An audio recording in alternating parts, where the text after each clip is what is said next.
nama-Mu Tuhan.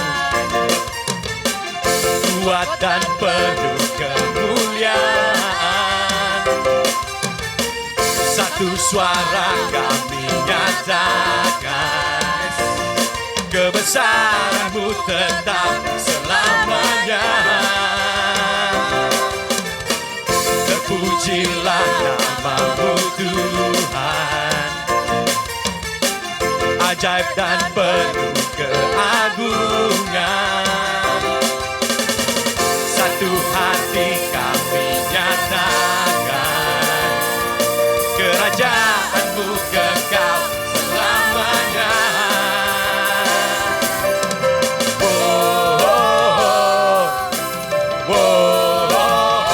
Engkaulah Raja atas dunia, yang menghancurkan kutub dan membebaskan jiwa. Kami bersorak, bertepuk tangan.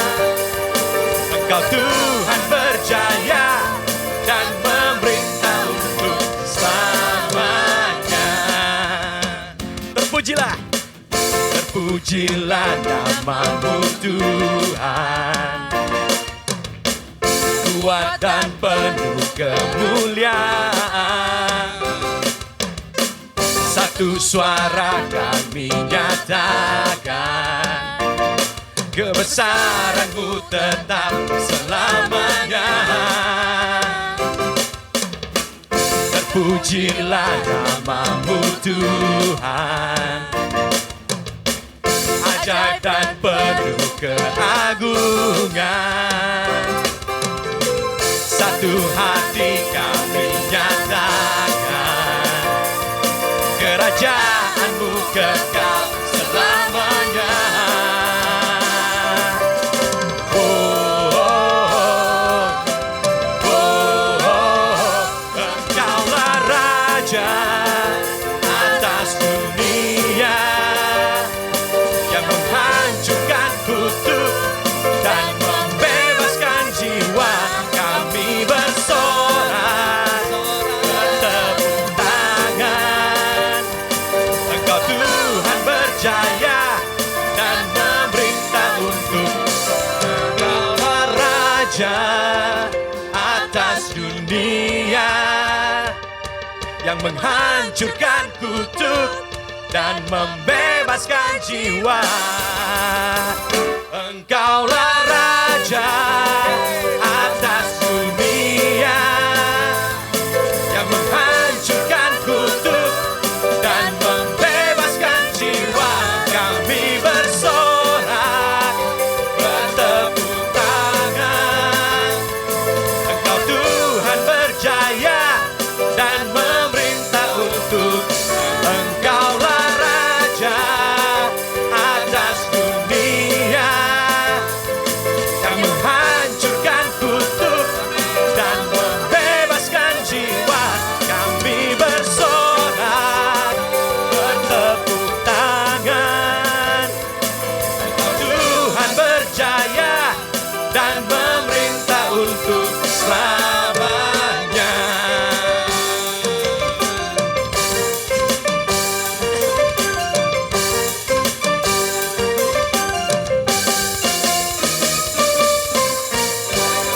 Haleluya. Semua puji-pujian hanya untuk Tuhan Allah kita.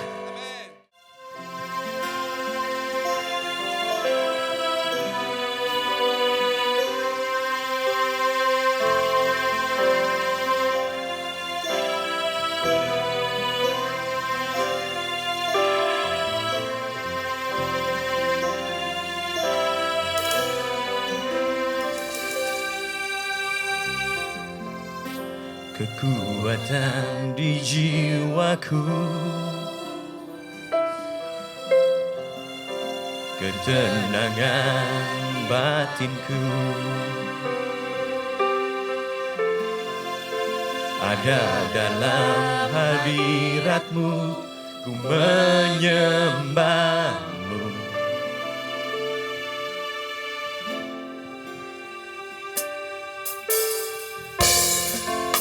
Tersungkurku di kakimu, rasakan hadiratmu. Takkan ku melepaskanmu, kau cahaya bagiku. Mengiringmu seumur hidupku, masuk dalam rencanamu Bapa. Pikiranku, kehendakku, ku serahkan padamu. Harapanku hanya di dalam-Mu. Ku kan teguh bersama-Mu Tuhan. Jadikanku bejana-Mu untuk memuliakan-Mu.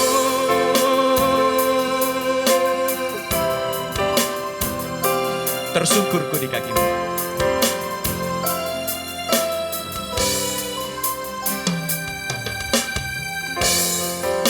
Tersungkurku di kaki-Mu.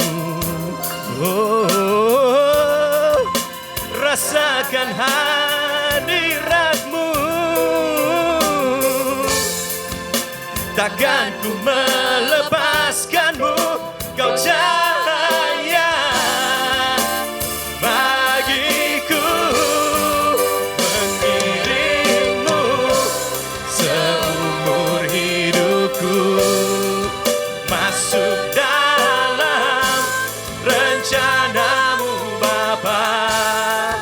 Pikiranku, kehendakku, ku serahkan padamu. Harapanku hanya di dalam-Mu. Ku kan teguh bersama-Mu Tuhan. Jadikanku bejana-Mu untuk memuliakan-Mu. Mengiringmu seumur hidupku, masuk dalam rencana-Mu Bapa. Pikiranku, kehendakku, ku serahkan padamu. Harapanku hanya di dalam-Mu. Ku kan teguh bersama-Mu Tuhan. Jadikanku bejana-Mu untuk memuliakan-Mu. Mengiringmu seumur hidupku, masuk dalam rencana-Mu Bapa. Pikiranku, kehendakku, ku serahkan padamu. Harapanku hanya di dalam-Mu. Ku kan teguh bersama-Mu Tuhan.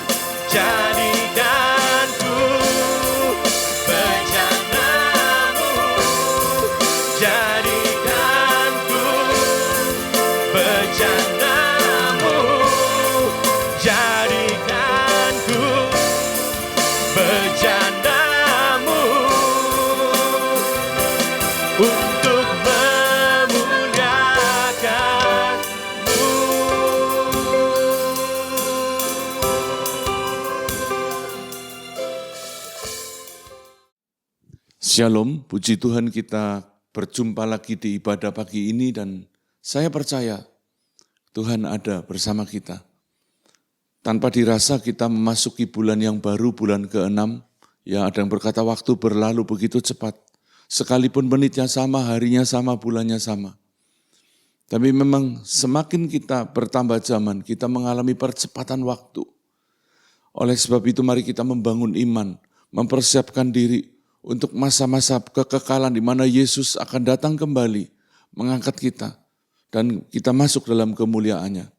Saudara yang dikasihi Tuhan, bulan Juni ini Gereja GPI mengambil tema Roh Kudus atau Tuhan sumber kesehatan jiwa. Ya. Mari kita perlu tahu siapa sumber kesehatan jiwa kita. Baru-baru ini beberapa minggu yang lalu saya mengikuti persidangan para gembala di GPI di Sulawesi Selatan. Maka tema persidangan itu adalah menjadi pribadi unggul bermental sehat yang menuai jiwa. Menjadi pribadi unggul bermental sehat. Nah, mental yang sehat itu dimulai dari jiwa yang sehat. Saudara dikasih Tuhan, hari ini tekanan kepada jiwa, gangguan jiwa itu begitu banyak. Bahkan hamba-hamba Tuhan, para pendeta tidak terluput. Aktivis gereja tidak terluput. Mereka tidak kurang doa, mereka tidak kurang urapan. Tapi tekanan di pelayanan begitu besar, seringkali membuat kita kehilangan kekuatan jiwa kita. Kita mudah depresi, bahkan baru-baru ini saya mendengar seorang hamba Tuhan yang besar. Beliau bersaksi bagaimana 4 tahun dicengkram oleh depresi, anxiety, dan sampai seperti Elia dia berkata, Tuhan lebih baik panggil saya. Kalau ada di antara saudara pagi ini, engkau sedang mengalami situasi seperti itu, engkau sedang mengalami tekanan jiwa, kabar baiknya, kita punya jalan keluar, kita punya solusi. Mari kita membuka 3 Yohanes 2, satu ayat yang seringkali ditafsirkan dengan cara yang kurang tepat untuk ayat teologi kemakmuran. Di ayat ini berkata, saudaraku yang kekasih, aku berdoa semoga engkau baik-baik dan sehat-sehat saja dalam segala sesuatu, sama seperti jiwamu baik-baik saja. 3 Yohanes 2 itu ditujukan kepada Gaius dari penatua yang bernama Yohanes, yaitu penulis buku ini. Yohanes Rasul. Dia berkata, aku berdoa. Apakah kita berdoa buat orang-orang yang kita bimbing? Apakah kita berdoa buat leader-leader kita? Semoga mereka baik-baik saja dalam segala sesuatu. Karena doa itu akan membuat perlindungan Tuhan turun, jalan keluar dicurahkan. Dari ayat ini kita belajar bahwa Tuhan mau kita mengalami keadaan ini. Baik-baik dan sehat-sehat saja. Nah, tadi ada kata baik-baik. Waktu saya membaca, menggali lebih dalam, kata baik-baik ini dipakai ada di jalan yang tepat. Yang juga diterjemahkan makmur dan sukses. Ya. Dan sehat-sehat saja sama seperti jiwa kita yang baik-baik saja. Itu yang Tuhan mau. Tuhan mau 2 sisi ini. Batin sehat, juga kita makmur dan sukses. Saudara, ada banyak orang berkata, enggak apa-apa miskin di dunia, yang penting kaya di surga. Oke, kalau memang itu sebuah kondisi yang tidak bisa kita hindari. Tapi ada banyak orang mengalami kegagalan, mengalami hidup yang sulit, bukan karena Tuhan mengizinkannya. Ada hal-hal yang perlu diperbaiki. Nah, hari ini kita akan belajar bagaimana kita mengalami pemulihan, mengalami kesehatan jiwa yang mempengaruhi kehidupan kita. Makmur, sukses, dan badan yang sehat bisa kita dapat kalau kita hidup bertanggung jawab atasnya. Ada banyak orang kepengen sehat, tapi tidak mengelola hidupnya dengan benar. Istirahatnya tidak teratur, makannya sembarangan. Banyak orang hari ini kalau bahasa singkatnya sakit karena kelebihan gizi, kebanyakan makan. Kolesterol, diabetes, itu salah satunya selain ada yang genetik, ada sebagian besar terjadi karena pola hidup yang tidak teratur. Kenapa? Orang yang makan sembarangan, hidup sembarangan, itu karena sebenarnya ada bagian batin yang perlu diperbaiki. Kenapa ada orang susah mengendalikan makannya? Kenapa orang susah mengendalikan tidurnya? Tidur semau-maunya, begadang terus, malam jadi siang, siang jadi malam, akibatnya daya tahannya menurun. Nah, kita akan belajar hari ini melalui firman Tuhan, bagaimana kita makmur, sukses, badan yang sehat melalui jiwa yang sehat. Dan jiwa yang sehat itu tidak otomatis terjadi. Kita akan belajar lebih lanjut. Kalau kita membaca kata jiwa, di bahasa Yunani ada kata suke, ini akar kata psikologi, suke dan logos. Dan di bahasa Ibrani nepes. Kalau kita belajar apa itu jiwa, maka kata nepes, suke ini dipakai untuk kata yang berarti juga nyawa. Mari kita lihat ayatnya di Lukas 12:20. Tetapi firman Allah kepadanya, hai engkau orang bodoh, pada malam ini juga jiwamu akan diambil daripadamu. Dan apa yang telah kau sediakan untuk siapakah itu nanti? Malam ini jiwamu diambil, nyawamu diambil. Ada ayat lagi di Matius 16:26. Apa gunanya seseorang memperoleh seluruh dunia tetapi kehilangan nyawanya? Dipakai kata yang sama, suke. Tadi jiwa juga suke. Dan apa yang dapat diberikannya sebagai ganti nyawanya? Saudara, Alkitab berkata bahwa nyawa, jiwa kita lebih penting daripada materi. Serius, saudara. Karena ketika kita punya materi tapi jiwanya binasa, nyawanya terhilang. Kita punya materi tapi jiwanya terganggu. Kita depresi, kita kehilangan ingatan. Tidak ada gunanya semua itu. Dan Alkitab memandang bahwa jiwa itu lebih penting dari semua pencapaian prestasi. Itu sebabnya saudara, biar pagi ini Roh Kudus menjamah kita. Supaya kita memiliki hal yang terpenting ini. Jiwa yang sehat. Melalui jiwa yang sehat, kita memiliki mental yang baik. Mental yang sehat. Kenapa ada banyak orang melakukan hal yang begitu bodoh? Kita ini manusia diciptakan serupa dan segambar dengan Allah. Tapi ada orang yang menghinakan dirinya sedemikian rupa. Tidak ubahnya bermental seperti binatang. Dalam dosa moral seksual yang menyedihkan, ada orang melakukan incest, hubungan saudara. Ada orang melakukan hubungan sejenis dan lain sebagainya. Dan itu dianggap normal. Kenapa ada bagian-bagian yang terhilang. Saudara yang dikasihi Tuhan, biar pagi ini kita belajar tentang jiwa. Sesuatu yang sangat penting, yaitu kehidupan kita, nyawa kita. Mari kita menghargai jiwa kita, nyawa kita. Apalagi saudara sudah ditebus dengan hidup benar di hadapan Tuhan. Menjaga pola hidup yang sehat. Apalagi arti jiwa. Kata jiwa atau suke sebagai hakikat yang berbeda dari tubuh dan tidak terlarut oleh kematian. Ini tetap hidup setelah kita mati. Salah satu ajaran sesat yang sempalan dari Kristen yang sekarang disahkan oleh pemerintah. Mereka tidak yakin bahwa ada kehidupan sesudah kematian. Tapi faktanya mereka bisa takut, mereka bisa khawatir. Takut, khawatir merupakan sebuah sinyal dari jiwa kita, roh kita bahwa ada sesuatu yang akan berlanjut di kekekalan nanti. Mari kita lihat di Wahyu pasal 6 ayat 9. Dikatakan, dan ketika anak domba itu membuka meterai yang kelima, aku melihat di bawah mezbah jiwa-jiwa mereka yang telah dibunuh oleh karena firman Allah dan oleh karena kesaksian yang mereka miliki. Kalau kita mengingat kembali kisah Lazarus dan orang kaya, di mana orang kaya tersiksa di Hades, di alam maut, di alam barzah, tempat neraka bagi jiwa. Kalau neraka bagi seluruh kehidupan manusia sesudah hari penghakiman namanya Gehenna. Itu tubuh, jiwa dan roh ada di neraka semua. Tapi di alam kematian ini, jiwa-jiwa itu sudah mengalami siksaan dan dia dalam kondisi masih hidup. Tidak musnah jiwanya. Dia bisa merasakan rasa sakit, dia merasakan kepanasan. Saudara, mari kita memiliki jiwa yang benar. Jiwa yang sudah ditebus oleh darah Yesus. Karena kita beriman dan kita memiliki jaminan keselamatan. Tapi juga kita memiliki jiwa yang sehat. Karena jiwa ini tidak terlarut oleh kematian kita. Sekalipun kita mati, kita masih hidup nyawanya, jiwanya. Ya. Jiwa itu juga bicara tentang tempat kedudukan, perasaan, keinginan, kasih sayang, bahkan termasuk penolakan. Saudara, satu kali Tuhan berkata begini, kasihlah Tuhan Allahmu dengan segenap hatimu, dan dengan segenap jiwamu, dan dengan segenap akal budimu.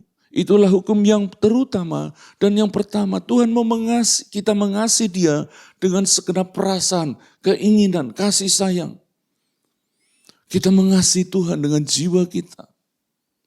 Ya. Sejauh mau dibentuk dan melalui penggunaan yang tepat dengan bantuan yang ditawarkan oleh Tuhan melalui Roh Kudusnya.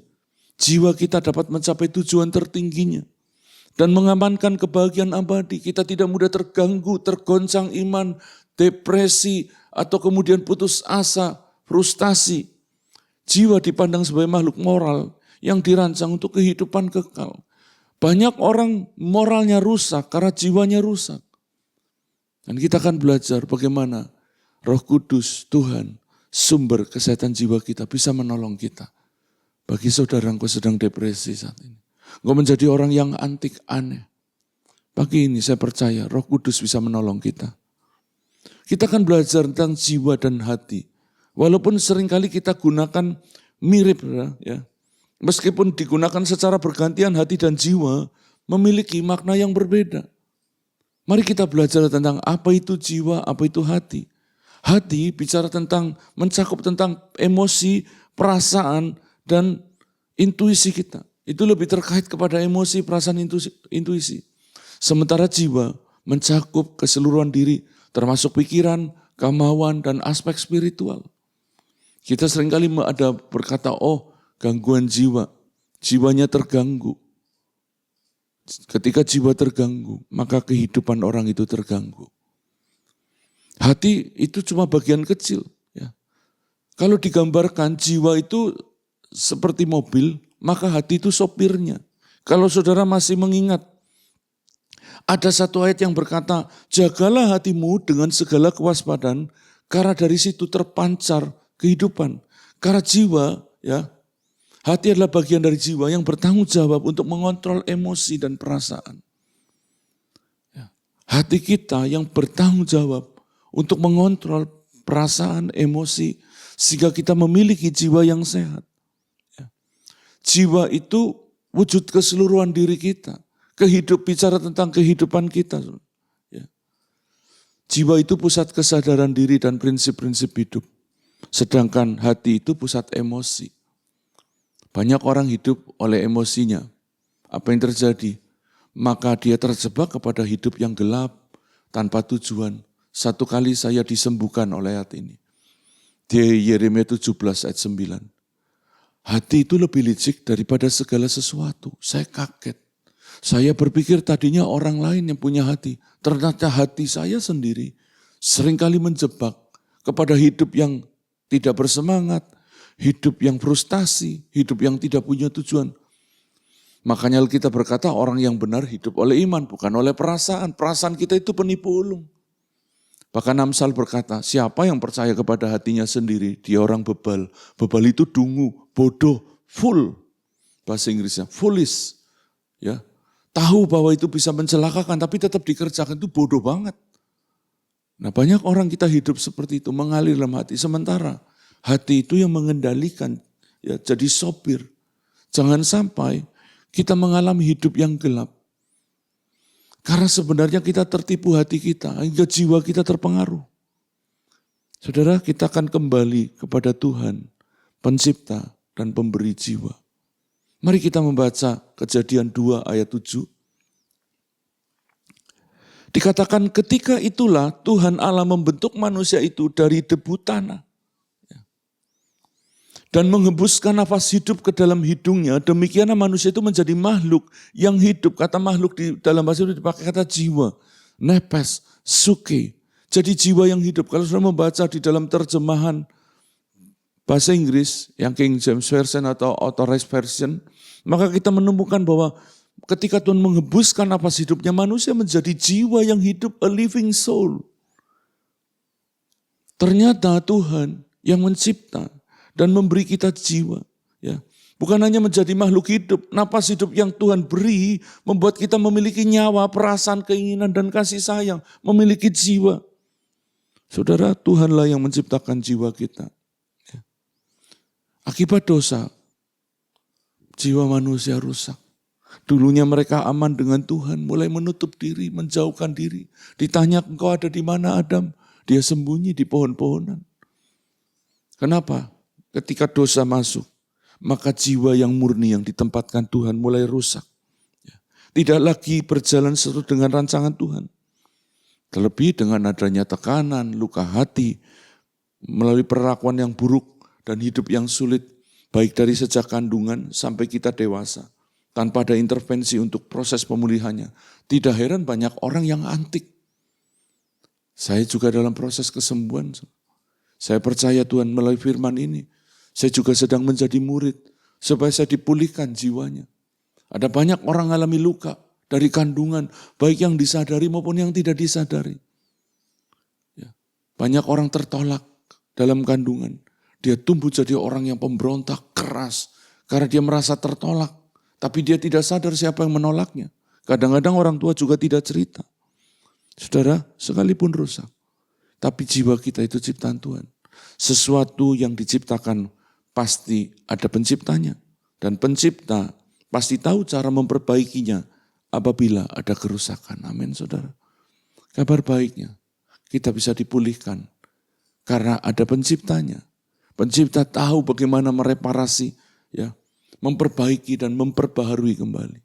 Mari kita belajar di bagian ini, bagaimana kita mengalami pemulihan jiwa. Ada satu ayat terkenal di Matius 11 ayat 28 sampai 30. Dikatakan di sana, marilah kepadaku semua yang letih, lesu dan berbeban berat. Aku akan memberi kelegaan kepadamu. Saudara, apakah engkau pagi ini sedang letih, lesu, terbeban berat? Jiwamu begitu berat, engkau begitu terluka. Engkau begitu tidak punya tujuan hidup, kau terasa gelap, kau dipenuhi kemarahan, dipenuhi luka hati. Dan itu membebani hidup saudara. Dan kadang-kadang beban berat itu beban palsu yang ditaruh oleh iblis. Kenapa saya katakan palsu? Karena dia 29 selanjutnya. Pikulah kuk yang kupasang dan belajarlah padaku. Karena aku lemah lembut dan rendah hati. Dan jiwamu akan mendapat ketenangan. Sebab kuk yang kupasang itu enak dan bebanku pun ringan. Kalau ada beban itu berat sekali itu pasti bukan dari Tuhan. Pertama dari daging kita, yang kedua dari iblis. Atau iblis yang taruh. Membuat engkau kehilangan kekuatan. Tapi pagi ini ada ajakan, marilah kepadaku kata Tuhan. Kita sedang datang kepada Tuhan kan pagi ini. Sedang beribadah bersama. Dan Tuhan berkata, aku akan memberi kelegaan. Maukah saudara menerima kelegaan itu pagi ini? Terima dengan iman seturut ayat ini. Ketika engkau datang pagi ini, beribadah, maka engkau sedang datang kepada Tuhan. Dan Tuhan berjanji memberi kelegaan. Saya percaya pagi ini, kelegaan ilahi sedang terjadi. Engkau yang sedang terbeban berat, engkau sedang depresi, frustasi, engkau sudah terganggu jiwanya, tapi engkau membuka hati kepada Tuhan. Kesembuhan sedang terjadi. Ya. Saudara tadi dikatakan, marilah kepadaku. Nah kita akan langkah praktisnya, jalan menuju pemulihan jiwa itu seperti apa sih? Yang pertama tentu datang pada Yesus. Karena Tuhan berkata, marilah kepadaku, bukan kepada yang lain. Banyak orang ketika terbeban berat, larinya bukan kepada Yesus. Bukan kepada Kristus. Dia cari yang lain, makanya tidak pernah mengalami kelegaan. Yang ada cuma kesenangan sesaat dan palsu dan kemudian lebih menjerat lagi. Bagaimana kita datang kepada Yesus? Ya, melalui doa, secara pribadi dan melalui ibadah kita. Saudara pikir ketika kita datang ibadah itu cuma ritual? Tidak, itu bedanya ibadah kita.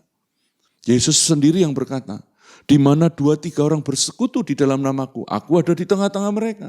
Pagi ini Tuhan ada di tengah-tengah kita. Mari kita datang kepada Tuhan dengan hati yang terbuka. Katakan, Tuhan tolong saya. Aku tidak punya kekuatan, aku terbeban berat, aku lesu, aku lelah, aku capek Tuhan. Tadi datang kepada Yesus, ada satu ayat yang menjadi teguran bagi kita. Di Yesaya 55, di poin yang pertama ini. Ayo hai semua orang yang haus, marilah dan minumlah air. Dan hai orang yang tidak mempunyai uang, marilah terimalah gandum tanpa uang pembeli. Makanlah dan juga anggur dan susu tanpa bayaran. Mengapakah kamu belanjakan uang untuk sesuatu yang bukan roti, dan upah jeripayahmu untuk sesuatu yang tidak mengenyangkan? Dengarkanlah aku, maka kamu akan memakan yang baik. Dan kamu akan menikmati sajian yang paling lezat. Sendengkanlah telingamu dan datanglah kepadaku.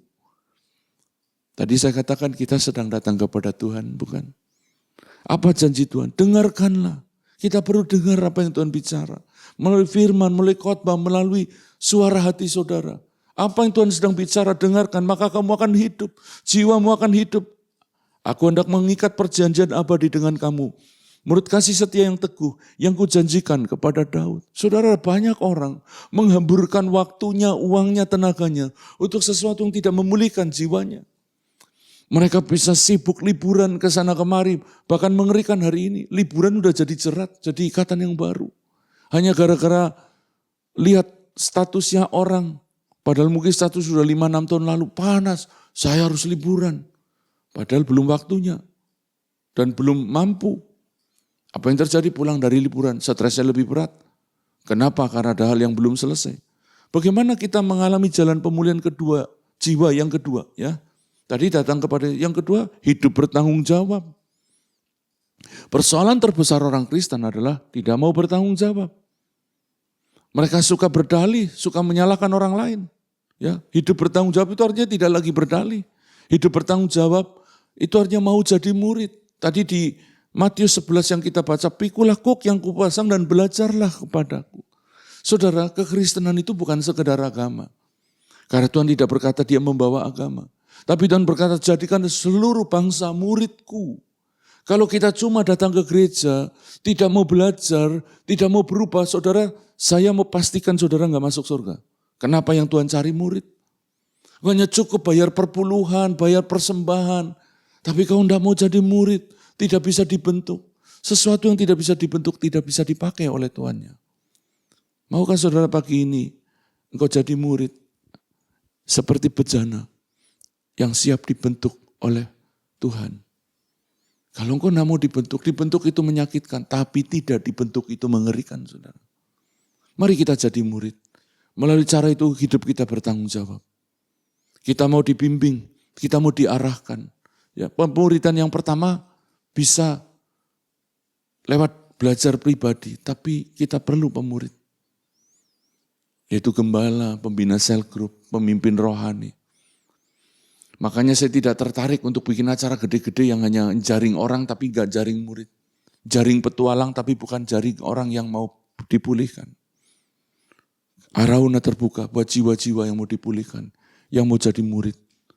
Bagaimana mau pulih jiwa? Kalau baca Alkitab saja malas, tidak ibadah malas, tidak ada berkat bagi pemalas. Kerja malas, dibimbing malas, ke sel group malas, banyak alasan. Bagaimana saudara mau pulih? Itu tadi saya katakan jalan menuju pemulihan jiwa adalah hidup yang bertanggung jawab. Poin yang ketiga dari jalan pemulihan jiwa ini adalah minta Roh Kudus melawat dan memulihkan. Ketika langit dan bumi kacau balau, dikatakan Roh Allah melayang-layang di atas permukaan air. Mari kita baca satu ayat di Mazmur 104 ayat 30. Apabila engkau mengirim rohmu, mereka tercipta. Engkau membaharui muka bumi. Saudara, Roh Kudus bisa membaharui jiwa kita. Muka bumi aja dia bisa baharui. Apalagi cuma jiwa kita pribadi. Dia bisa membaharui hidup saudara. Maukah engkau diperbarui? Kata membaharui itu artinya diperbaiki, direparasi. Satu kali ketika Yeremia disuruh ke tukang periuk, dia melihat bagaimana bejana yang sedang dikerjakan oleh penjunan di tanah liat di tangannya itu rusak. Maka kemudian tukang periuk itu membentuk ulang menjadi bejana yang indah, yang lebih bagus lagi di matanya. Gak mungkin hancur, gak mungkin gagal, gak mungkin jatuh. Tuhan bisa mereparasinya, memperbarui, mengubahnya menjadi baru sama sekali. Saudara, maukah engkau mengalami pemulihan jiwa?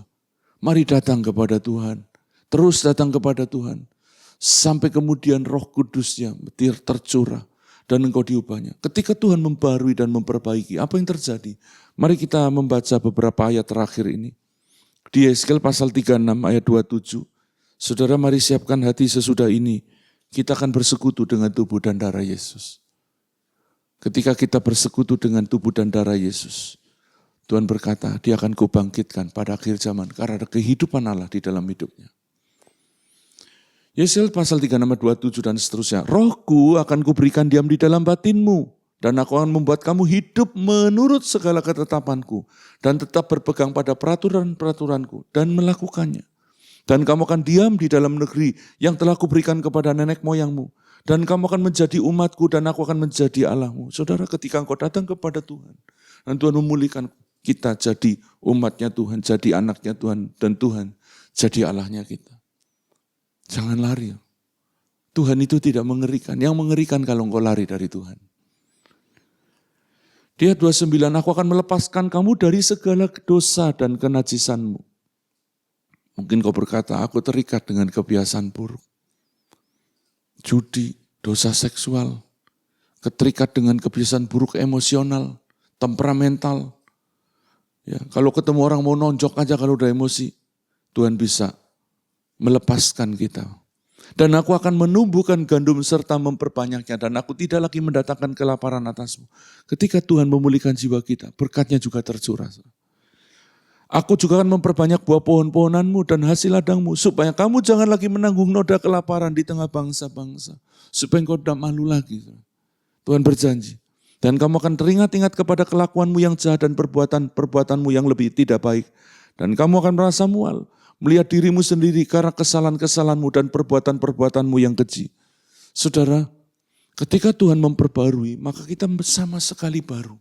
Jiwa yang sama sekali baru. Sehingga ketika kita melihat perbuatan kita yang dulu, kita merasa malu. Bukan malu kepada diri, tetapi kenapa saya dulu lakukan bodoh sekali. Kita merasa mual, jijik sekali.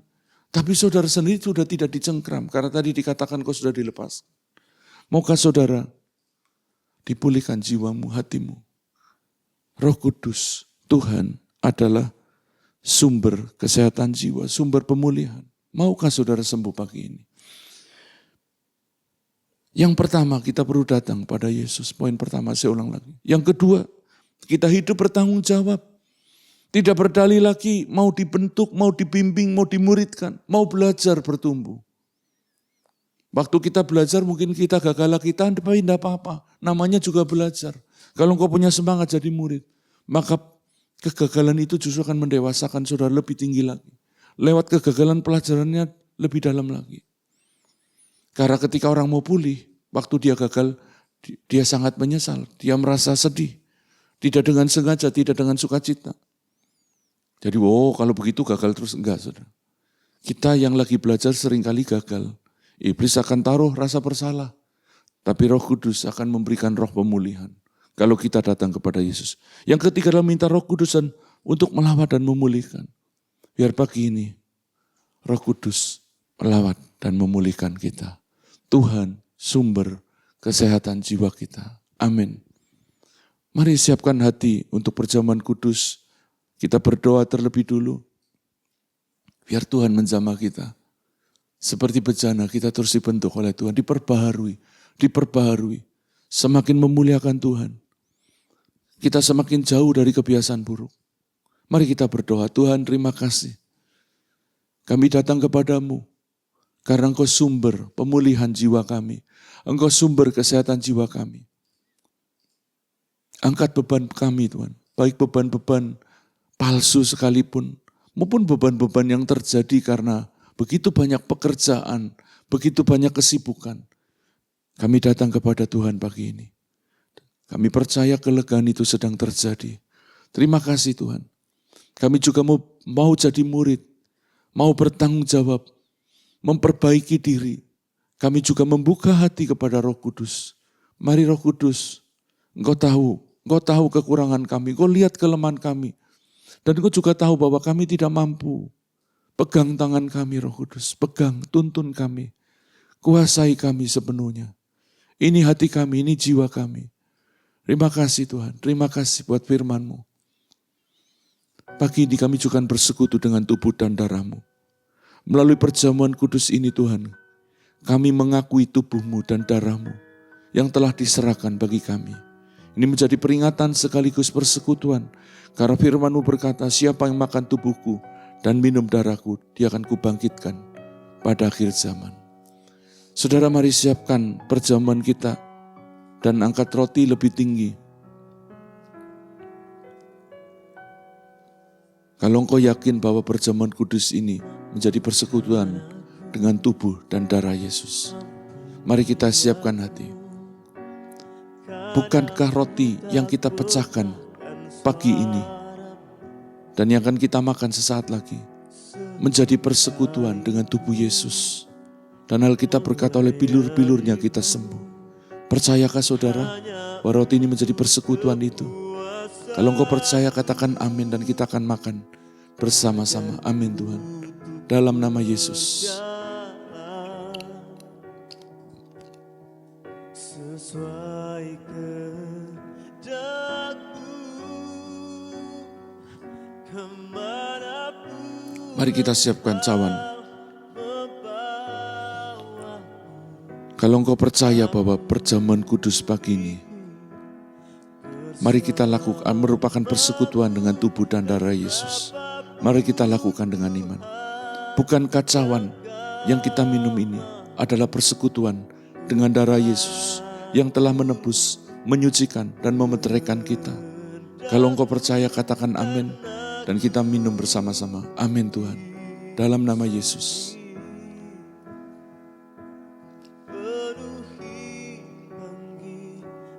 Terima kasih Tuhan. Kami mengingat dan kami bersekutu dengan tubuh dan darah.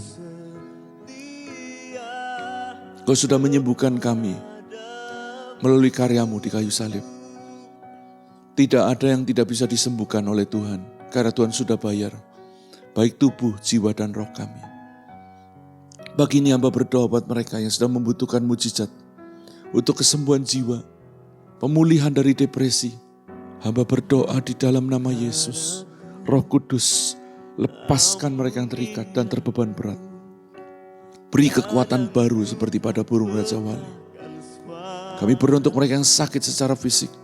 Kami tetap percaya ada mujizat. Oleh bilur-bilur-Mu kami sembuh. Hamba berdoa untuk mereka yang sedang mengikuti ibadah ini. Sembuhkan yang sakit dalam nama Yesus. Terima kasih Tuhan. Kami juga berdoa buat kebutuhan keuangan jemaat-Mu. Kami percaya bahwa pertolongan kami datangnya dari Tuhan yang menciptakan langit dan bumi. Kami tidak perlu takut bahaya, kami tidak perlu takut kekurangan, sebab Kau gembala kami. Terima kasih Tuhan. Kami bersiap terus buat kota di mana kami tinggal. Biar pengampunan dari Tuhan tercurah. Ampuni ketidakbermoralan, ampuni kekerasan, ampuni ketidakberimanan, ampuni dosa dan kejahatan kota kami. Dan biar anugerah tercurah, kami berdoa menghancurkan semua roh-roh jahat yang membuat orang itu tidak bisa mengendalikan diri, tidak sabar, yang membuat orang-orang itu hidup semau-maunya.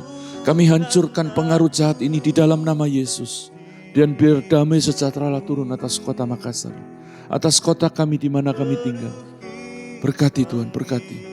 Berkati program ibadah ini, supaya menjadi alat Tuhan, membawa pemulihan bagi banyak jiwa. Terima kasih Tuhan, kami mau mengakhiri ibadah pagi ini. Dan biar berkat Allah tercurah. Mari arahkan hati saudara dan terima berkat Tuhan. Tuhan memberkati engkau dan melindungi engkau. Tuhan menyinari engkau dengan wajahnya dan memberi engkau kasih karunia.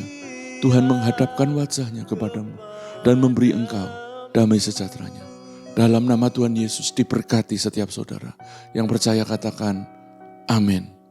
Tuhan memberkati.